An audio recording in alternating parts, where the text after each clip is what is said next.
yesterday in the Women's Super League, Man United faced Aston Villa. Now, I was watching this match hoping that Villa would take some points away from United, but I put far too much trust in Villa. I watched that match and it was dreadful. I actually wrote down notes whilst watching that match, and I will try and go through them because Villa looks awful. Like United weren't the best, I will admit. United weren't the best, but they didn't need to be.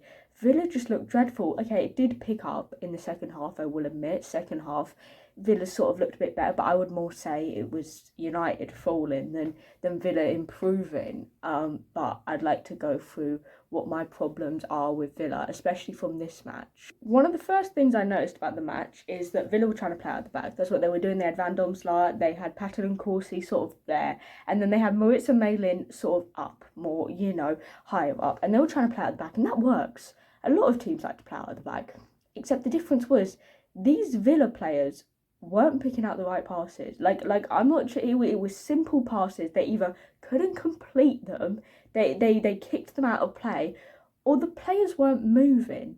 The midfield, I remember none of that midfield were moving to get into space. They were constantly being man marked by the United midfield, so they were man marking them, and none of them were moving, which led to sort of Patton and Corsi having to go back to Van Domselaar and then just playing this weird triangle, which didn't help at all. It didn't move them up the pitch, and it actually caused more problems because United were pressing quite well, I will say, in the first half, not the second, but in the first half they were pressing quite well, and it led to them making many a mistake.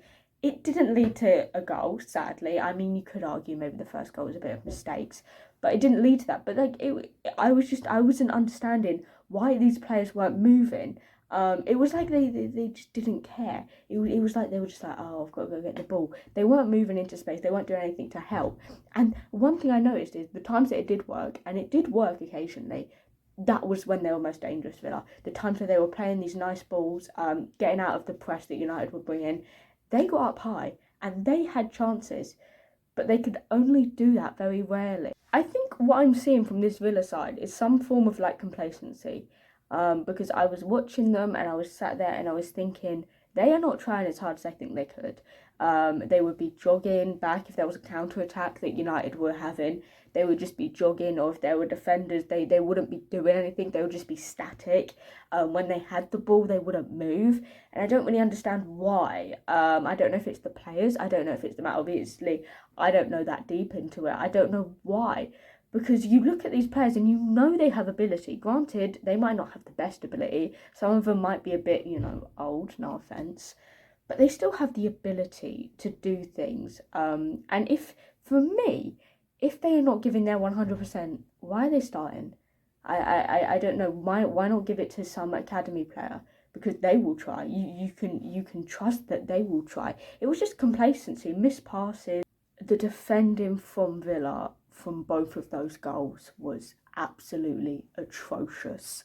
It was just bad. They were just standing there. They had a lot of defenders. Is one thing I would say is that they had so many defenders in the box, but they weren't doing anything. Garcia and Toon were able to sort of just keep playing these passes on the left and ended up getting it into Villa's box without any threat. Now I feel like they were defending quite narrow. That was their plan, defend quite narrow, and that's fine. I guess it's a game plan. Except when they were defending narrow, they didn't defend. So it was odd. They weren't defending out on the wings, which let Toon and Garcia cut in, shoot, which led to the second goal, shoot, and then went off the post. Maybe you could say unlucky, but I don't think it is. And Paris was there. Except there were 3 Villa players in that box, and none of them reacted in time. None of them. And the worst part is that it's not even like it's one position that you can sit there and you say, it's like that. It is a load of these problems that are just building up and building up. It's not their goalkeeper, it's not Van Domselaar. I feel bad for Van Domselaar because that woman is trying. You can tell she actually cares. It's that defence, it's that passing, it's that complacency of just, I'm just going to jog back. I'm not going to go and defend. And even when you are defending, be the first to the ball. Villa were also trying to press. It was a weird thing where United were pressing, Villa were pressing. So when United had the ball, Villa would try and press. When Villa had the ball, United would press, and that worked, especially for United. They pressed quite well. Villa, I don't know. See, the front three, they press the defenders. And what you normally have is the midfielders press the midfielders. Except the midfielders weren't pressing anyone, especially Katie Zellum. Katie Zellum wasn't being pressured at all. Katie Zellum actually had so much space, it was unbelievable. And if there's a person to give space to, it's not Katie Zellum, because I think she caused most of United's goals because she's just so good. She made so many passes over the top, and she could do that because she had the time, she had the space. There was no one pressing her. See, presses are really good when everyone's doing it, but when only 3 people are doing it, then it's completely useless because 3 people have just been cut out of the defence now. Now, they're not defending now. Katie Zellum can just sprint, and what are the defence doing? The midfield aren't doing anything, and so they just couldn't handle it.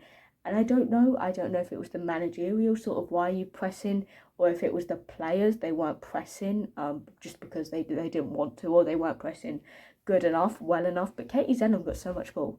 She got so much of it, which actually helps United so much because obviously Katie Zellum is one of United's best sort of midfielders in the attacking sense. Again, talking about presses. Sorry, this is just me talking about the press, but the United press was working very well because what happened is it was pressing United, they were getting worried, so they had to play it long.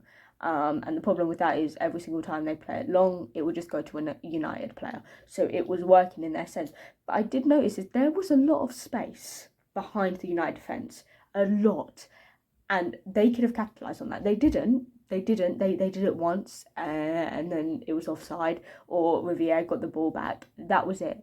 They never capitalised over the fact that we saw that against Chelsea. They had this line, and they didn't know what to do when someone ran past it. They didn't know what to do, and it's something you can capitalise.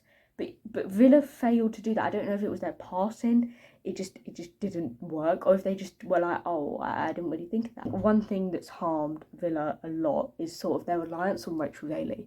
They rely on her far too much. They didn't do a lot of attacks, granted, Villa, but every single one you could see what they were doing. They went out into the wide and they were like, let's just get the ball to Rachel Daly and she's going to score. And yes, Rachel Daly is very good. She is very good. But she's not your only attacker. There are attackers who can score, and just doing it to Rachel Daly is actually incredibly, because United knew what you were doing. United knew you would go out onto the wings, try and pass it to Rachel Daly, and that was it. But they have players like Darley, who I think are incredibly underrated. I love Darley. I think she's so good. I think one of Villa's best chances, obviously not their goal, it came from a free kick, and Darley put it in. It was a beautiful ball. She can make those beautiful balls. They have the players. That is the worst part about this Villa side, is it's not even like you can just say, oh, the players are bad. The players are bad. No, because they have players who are good. We've watched these players play well. Last season, they played amazing. We've watched them play. But for some reason, something's just switched off. They're just like, I don't really care anymore. I don't really want to play like this. Let's just give the ball to Rachel Daly. Let's hope she scores. Also, one thing with the press is what happens is that you put individuals up against individuals. Lehmann was up against Riviere, and it was embarrassing from Lehmann. Riviere was doing her every single time. Riviere was, I think, amazing. I think Riviere was actually really good this match. But she controlled that side of the pitch. I think both fullbacks actually had a really good time. And if the fullbacks are having a good time, it's not good for Villa, because how are they supposed to get if their plan is to get the balls out wide and both United fullbacks are having the time of their lives, they're sat there going, oh, this is fine. We're winning the ball, especially with Lehmann on a yellow card. She was on a yellow card very early on, which she can't do much now. She's limited to what she was doing. It was beautiful from United, because it meant that what they were doing, their plan, and it felt like if their plan doesn't work, they sat there and they went, what do we do? Oh, we don't know, just keep trying it until it works. And that's not how football works, sadly. It's not just keep trying it until it works. Now, Villa did get a goal. It was in the second half. I obviously won't be going into that much detail of the second half because I didn't watch it in that much detail. But Villa were considerably better. They were better.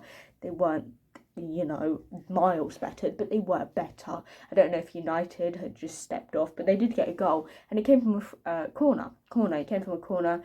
Rachel Daly's in the box. Garcia's there, and she grappled onto her, and Daly dives. It was a dive, guys. Still, it was given a penalty. Rachel Daly puts it in the back of the net. That's sort of what they needed. They needed some players that are smart. I don't know how to describe it because I watch Aston Villa and they don't make smart fouls. They don't make tactical fouls. They don't do any of that. They just go, oh, maybe I should have done that. They don't do that. And I think their biggest threat is, in those set pieces, maybe on those wide areas where they can run in. But they don't get into those positions nearly enough for it to be a big threat. No one is scared of Aston Villa because, they might do this one thing once, because their defence is so weak. Their midfield doesn't press. Sometimes I felt like that midfield wasn't even there. It felt unfair. It felt like there was a number advantage from United. For me, I could talk about what's gone wrong with Villa in that match for a long time.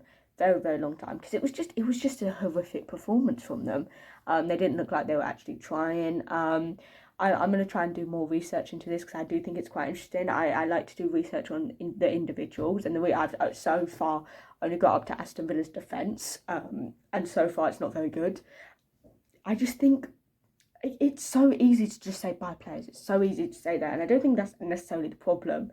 I do think they need some fresh talent. I think maybe you get some academy players to come in as well, because it's clear that a lot of these players, they just look like they don't care. And I don't know if that's the truth. They might actually really care, but to me it looks like they don't care. It looks like they're like, oh, I'm just going to jog back, and that's not what you need. And if you get an academy product, they will be willing to do anything because they're so excited to be on this pitch. That's what I would do, because you look at like the Continental Cup, and Aston Villa performed very well. Obviously, the Moritz situation means they're not in it anymore, but they performed incredibly well. So I don't know whether or not you could argue it's the manager, whether you could argue like the expectations that they had were far too high, the transfer window, but I thought they had a pretty decent transfer window. They got a lot of these youngsters coming in, but they just haven't used them. I don't know if it's the system, if the system's not working out, if certain players aren't happy, if certain players are playing when they probably shouldn't be playing. I don't know. I don't know what the big issue is. We will never know. In my opinion, Carla Ward, we sort of like, everyone was like, oh, but she's had a lot of injuries. But now it's coming to a point now where, hold on, injuries can't be excused for these performances, in my opinion, because they're just horrific performances. And it's from the players, it's from everything. You can tell from the body, sort of like no one really cares that much. And that's just odd to me, because they should care. That is me done. If you have any thoughts on Aston Villa, what you guys think is wrong with Aston Villa, any villains out there, guys, any Aston Villa fans talking about it. It's quite an interesting thing, because they had such a large drop off, like so big. Everyone, I mean me included, they were like, oh, Aston Villa are going to do so good this year. Are they going to displace United? Like, people were saying stuff like that. And now look at them. They're practically in a relegation battle, if you think about it technically. I don't know what the solution is. I feel like everyone will just say the solution is just buy players, which I think is such a cop-out. Like, solution, buy players. Like, yeah, just replace every single player ever. I don't know. I don't know if anyone else has any thoughts on this. This is obviously just based off the United match that I watched, because I started writing stuff down, and it was like, I was really getting into it. And it was really annoying me, if I'm being honest. The way United players were the Villa players were acting, it was really like, oh, come on, just do it. When like you're watching football and you're like, oh, just pass it there. I know it's easier said than done. But yeah, that's me done. Make sure you guys subscribe, hit the like button, very appreciated. Thank you. Any teams you guys would like me to do next? Any teams you guys would like me to insult next? Not Liverpool. We're not talking about Liverpool versus Arsenal. Don't ask for, can you do an in-depth match review on Liverpool versus Arsenal? No, thank you. I'm not watching that match again. That match is gone from my memory. Anyway, thank you guys for watching. Appreciate it. Subscribe. Yeah, goodbye everybody.